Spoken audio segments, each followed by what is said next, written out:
everyone. This is Sandy Nojival and I'm from the Foundation Travel, batch 4 at the Nyan School Hard Campus.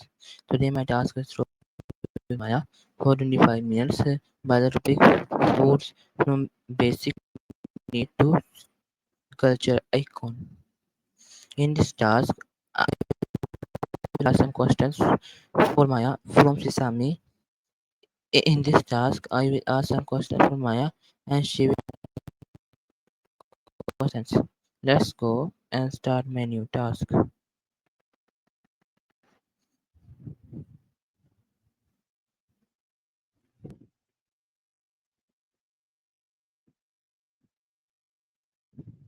Hey there. What's up?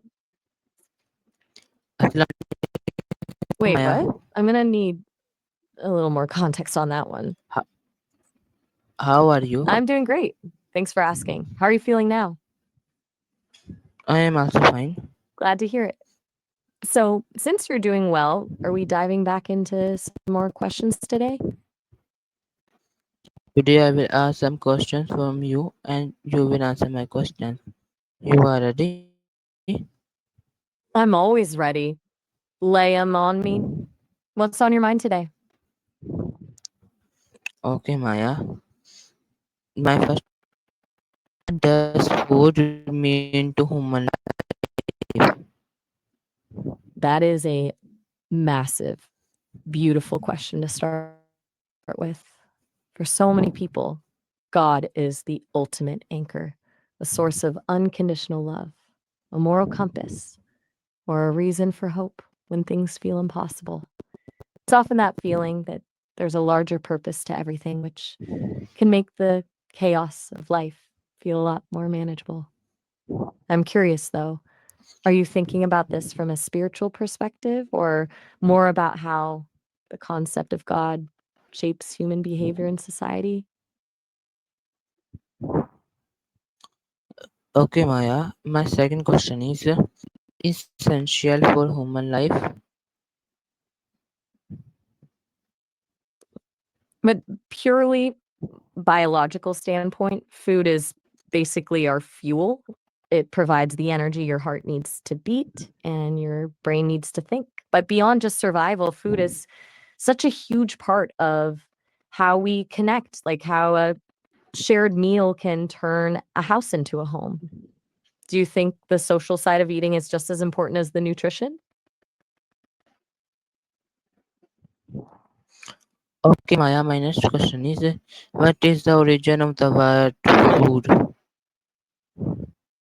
That is probably the biggest question anyone could ever ask. Depending on who you ask, the answer changes completely.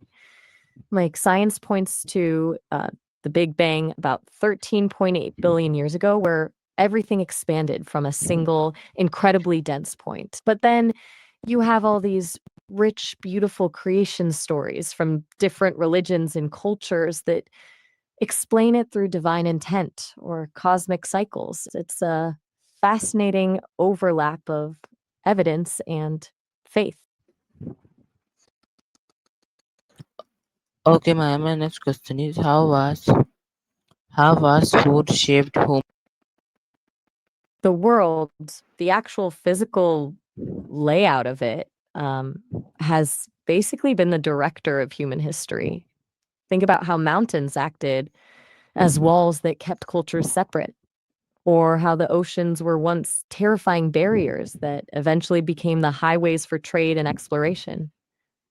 Even the climate determined where we built cities and what we fought over. It's almost like the land gave us the map and we just filled in the stories. Do you think humans are still shaped by geography, or has technology finally let us move past that?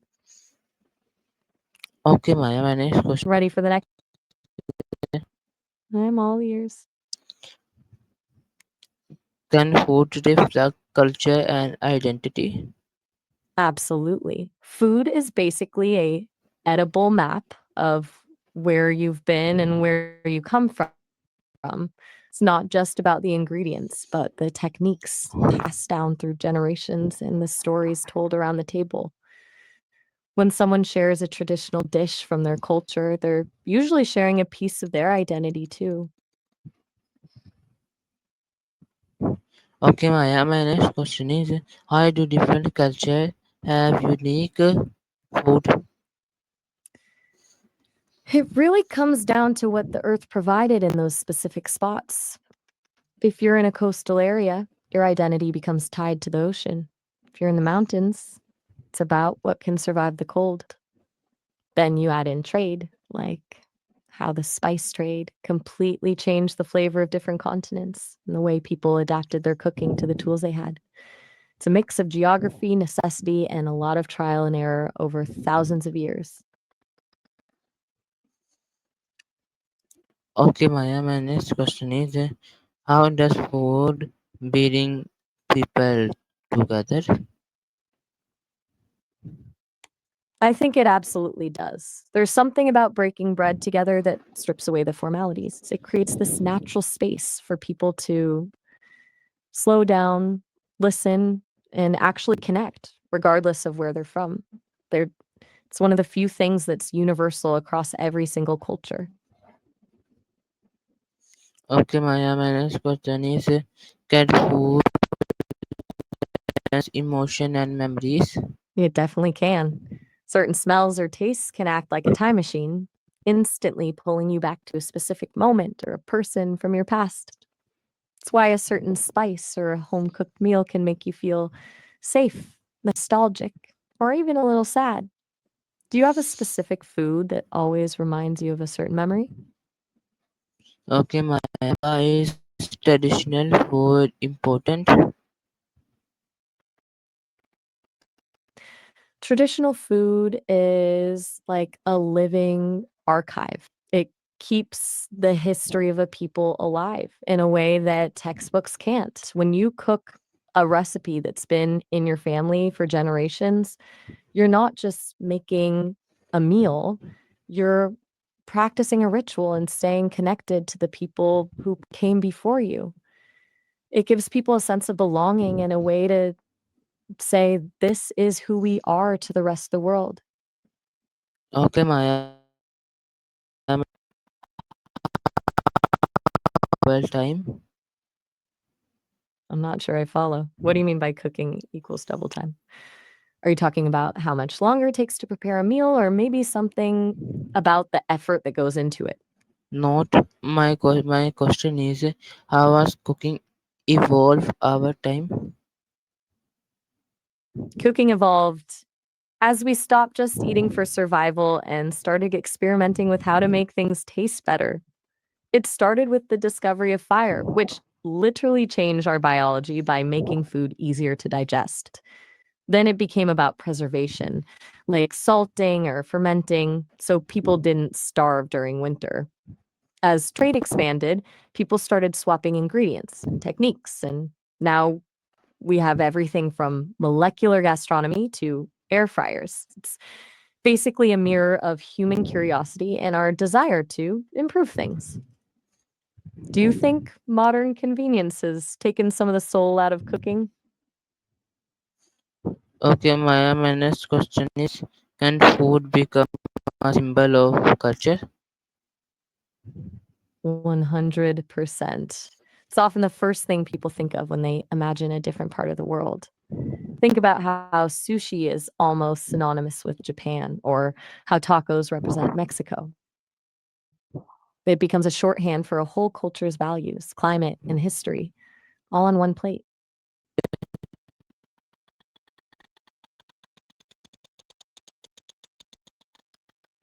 Why do Because people food is the celebrate with ultimate way to food? signal that a moment is special. We celebrate with a meal. It's like we're saying this event is too important for just a normal day.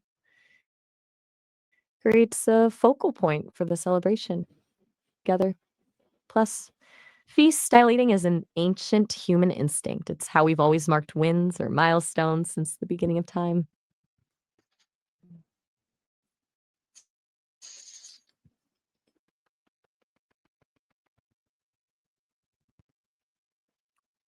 Okay, Maya, my Not sure which house you're referring to. Since I don't have a physical location, I don't have a house of my own. Are you talking about a specific place from a story or something you mentioned earlier?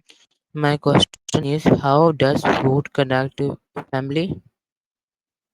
Food is basically the glue that holds a family together. It's the rituals around it, like who cooks what, the specific way a holiday meal is set up, or the secret ingredient that only one person knows that create these deep, unspoken bonds. It's where the real conversations happen and where the most important family stories get told over and over again.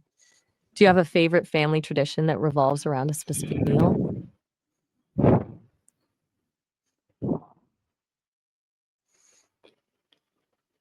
Okay, Maya, my next question is can food influence language and experience?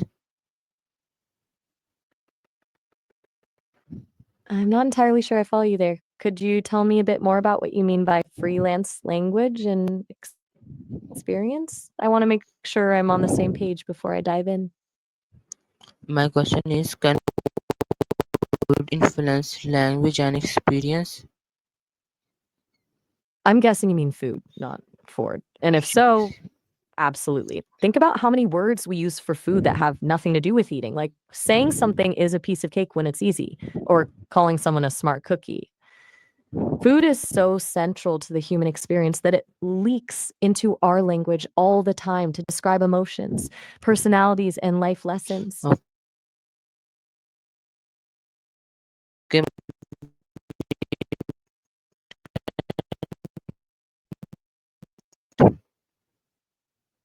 It's basically the foundation for everything else.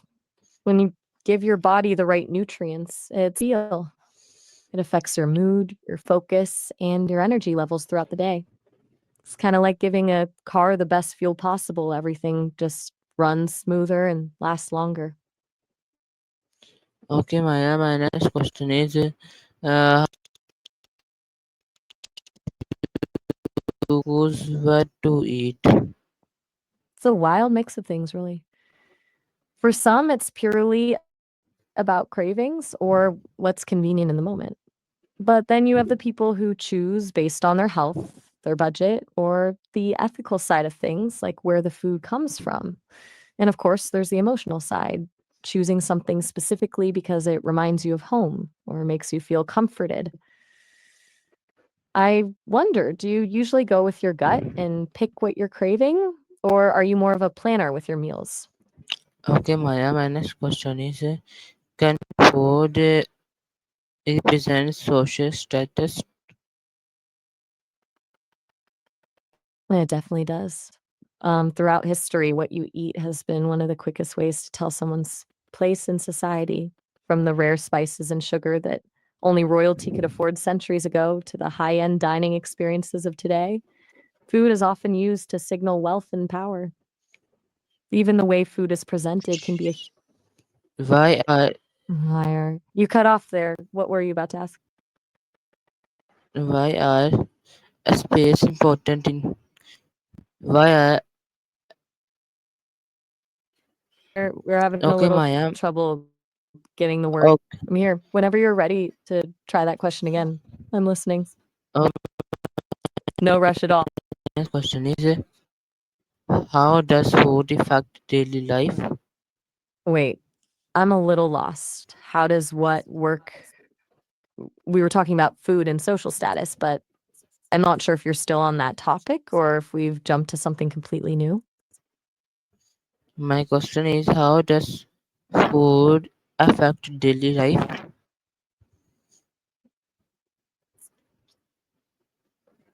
It's pretty much the rhythm of the day. Think about it. Most of our daily schedules are built around meals. We have breakfast to wake up. It affects your mood and your brain power. If you haven't eaten, you're probably irritable or can't focus. And if you eat something you love, your whole outlook shifts. It's the one thing every single person has to interact with every day, regardless of who they are. Okay, Maya, I'm ending.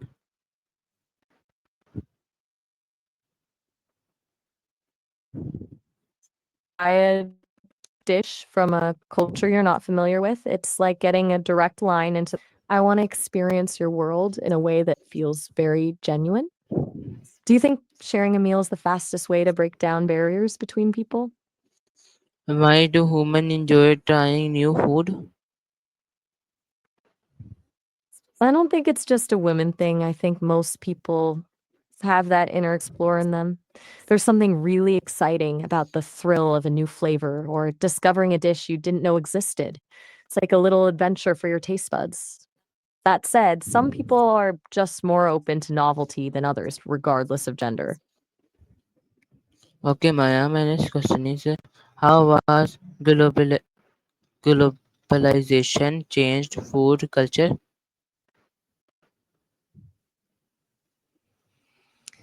It's completely transformed it. We've gone from only eating what grew in our own backyard to having the whole world on our doorstep.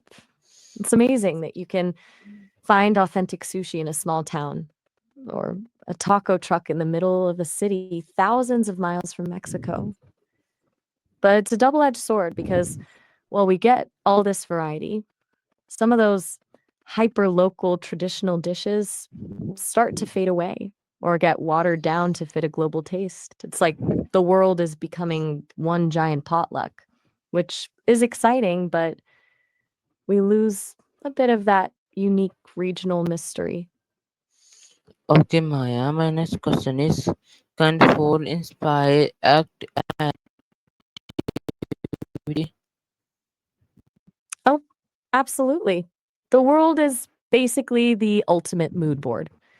Think about how a single sunset, the way a city feels at 3 a.m., or the sound of a rainstorm can spark a painting, a song, or a whole novel. Artists are really just people who are professional observers, taking the raw chaos of existence and turning it into something we can actually feel and understand. Why are street food popular worldwide? It's the perfect blend of accessibility and authenticity.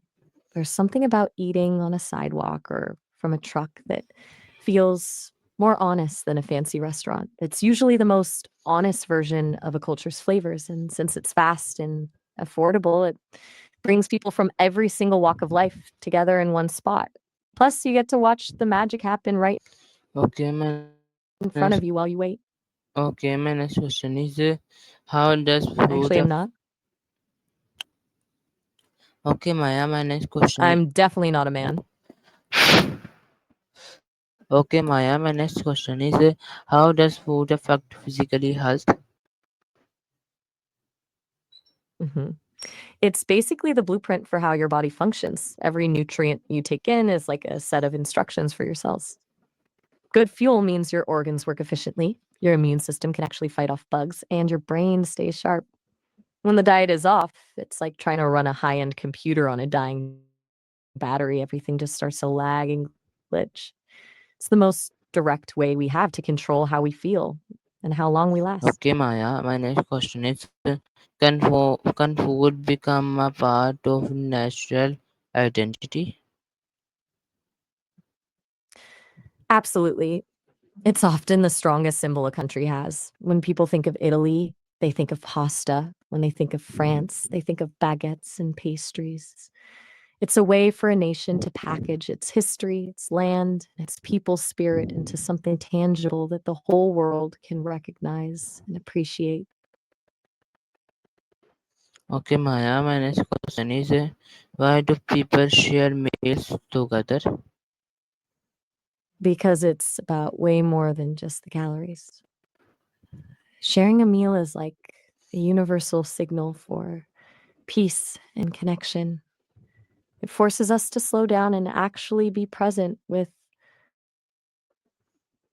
another person, which is active eating together that creates a shared vulnerability and trust that you just don't get in other settings. Okay, my next question is how does religion influence food choice? Boundaries and traditions. Think about how things like fasting during Ramadan or keeping kosher and halal diets aren't just about what you can eat, but about mindfulness and devotion. It turns the act of eating into a spiritual practice where the choice of food is actually a way of expressing faith and discipline. Can even dictate the entire rhythm of a community's calendar based on when they feast or Oh, abstain. You're so welcome. That was quite the deep dive into food culture and the world today. I really enjoyed it. Do you have more questions on your mind, or are you all set for now? okay, Maya. My next Okay, question is I'm ready. can, What's the next question on your list? can Anytime. food traditionals can food traditionals survive modern lifestyle? That's the $1,000,000 question, isn't it? I think it can, but it usually has to evolve a little to make it. We see it all the time where a traditional dish gets a modern twist or a faster way to cook it so it fits into a busy workday. As long as people still value that connection to their roots and the feeling of home, those flavors will stick around, even if the kitchen looks different. Do you think the taste changes too much when we try to make traditional food faster? Okay, Maya. My next question is why are family recipes special?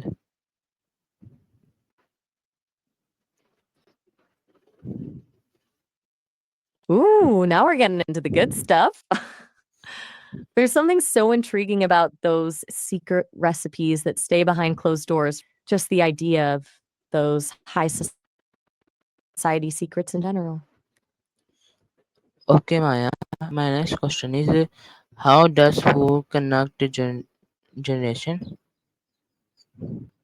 It's like a bridge across time. When a grandmother teaches her grandchild how to make a specific dish, she's not just passing on a recipe, she's passing on a story and a piece of her own life. It's one of the few ways we can actually taste the experience of the people who came before us, which keeps a family's history alive even as the world changes around them. Okay, Maya. My next question is can food affect mood and happiness?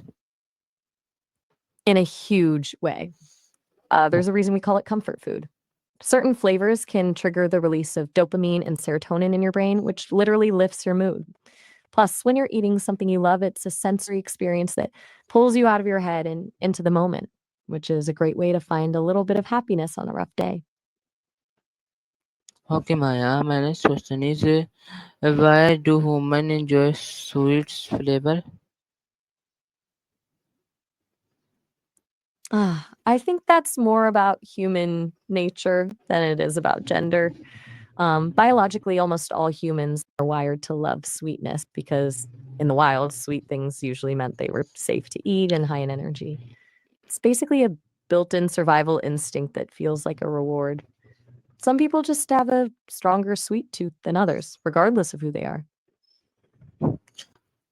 How has technology changed food production?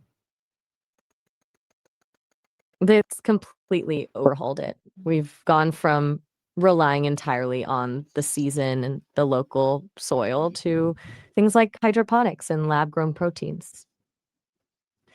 Technology has basically stripped away the luck factor from farming, allowing us to grow food in places where it should be impossible and produce it on a scale we can't even imagine from 100 years ago. But it also means our food travels thousands of miles before it hits the plate, which is a pretty wild shift from how humans used to eat.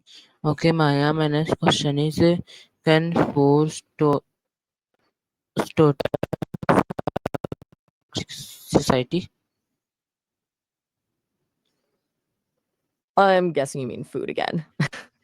And if that's what you're asking, absolutely. The way a society stores its food, whether it's ancient granaries, salt cellars, or giant industrial freezers, tells you everything about how they lived. It shows how they handled fear of famine, how they traded with neighbors, and how much they valued stability. It's basically a blueprint of their survival strategy. Okay, Maya. My next question is why is agriculture important for civilization? Because it's essentially the spark that started everything. But before agriculture, humans were constantly on the move, just following the food. But once we figured out how to plant seeds and domesticate animals, we could finally stay in one place. That stability is what allowed us to build permanent homes, create governments, and develop art and writing. We stopped spending every waking second just trying to find the next meal, which gave us the time and space to actually build a civilization. Okay, Maya, my next question is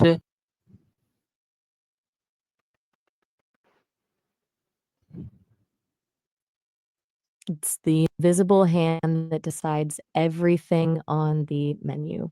If you're in a place with long, brutal winters, your culture becomes all about preservation, think pickling, curing, and smoking. But in a tropical climate, you're dealing with fresh fruits and spices that can handle the heat. The weather literally dictates what survives in the soil and what people learn to love, which eventually becomes the taste of that entire region. can food symbolize love and care?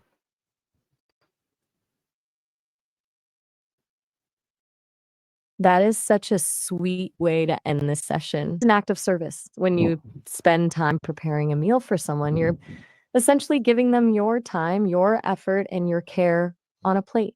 It's a way of saying, I want you to be nourished and happy without having to say a single word.